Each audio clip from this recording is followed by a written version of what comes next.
تعالَ أقول لك على الحاجات اللي هتحتاجها في شنطتك يا عريس. السلام عليكم ورحمة الله وبركاته، أنا محمد عادل، أنا متجوز بقى لي 6 شهور تقريبًا، والنهارده جاي أقول لك تجيب إيه في شنطتك يا عريس. هنتكلم النهارده على هدوم العريس، وتعالَ نبدأ على طول.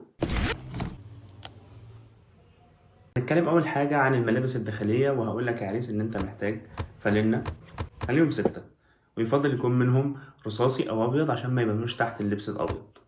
بعد كده هنحتاج 6 بوكسرات، ويفضل يكون ألوانهم غامقة. هنحتاج بنطلون أبيض يكون تحت الجلابية، وهنحتاج 6 شرابات يفضل يكون منهم واحد طويل. هنحتاج نخش بعد كده على لبس البيت، وهقول لك ان انت محتاج على الاقل ترنج واحد. هتحتاج 2 شورت عشان مش هتلبس غيرهم في الصيف تقريبا. هتحتاج بنطلونين يكونوا لونين مختلفين، واحد منهم يكون اسود، ويفضل انك تجيب بناطيل ينفع تلبسهم في البيت وبره البيت. هنحتاج تيشيرتين قطن عشان الرحراح، وهاتلك كده تيشيرت كوره او 2 عشان لو جه حجز ولا حاجه كده كبير. واخر حاجه هنحتاجها في لبس البيت هي عبايه عشان تقابل بيها الضيوف لو حد جاي. نخش بعد كده على لبس الخروج، واول حاجه هنبدا بيها هي البناطيل. هتحتاج بنطلون جينز وبنطلون اسود. هنحتاج 3 تيشيرتات يفضل يكونوا الوان مختلفين وستايلات مختلفه برضه، يعني هاتلك واحد بيزك واحد بولو وهكذا. هنحتاج بيزك اسود وابيض، وهنحتاج قميصين. كده تكون عملت عدد كبير جدا من الاطقم اللي تقدر تبدل بينهم في اي وقت، تلبس قميص على بيزك، قميص لوحده، تيشيرت لوحده، بيزك لوحده، وهكذا. وهنحتاج كمان جلابيه طبعا عشان الصلاه. واخر حاجه طبعا يا عريس ما تنساش البدله بتاعتك.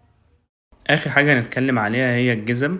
خلينا نبدا ونقول ان انت محتاج شبشب للخروج، شبشب تاني يكون خفيف كده للمشاوير السريعه وللبيت. هتحتاج كوتشيين، يكون واحد ابيض وواحد اسود عشان يمشوا معاك على كل حاجة انت هتلبسها. واخر حاجة هتحتاجها هي جزمة الفرح. كده تقريبا اكون قلت لك كل الهدوم اللي انت هتحتاجها. طبعا الاعداد انت مش ملزم بيها قوي، بس الافضل انك ما تزودش قوي، لان احنا كرجالة غالبا او اغلبنا يعني بعد الجواز بنزيد شويتين 3. ممكن تزود بقى في الغيارات في الحاجات ديت، ماشي، الحاجات دي مش هتخسر معاك.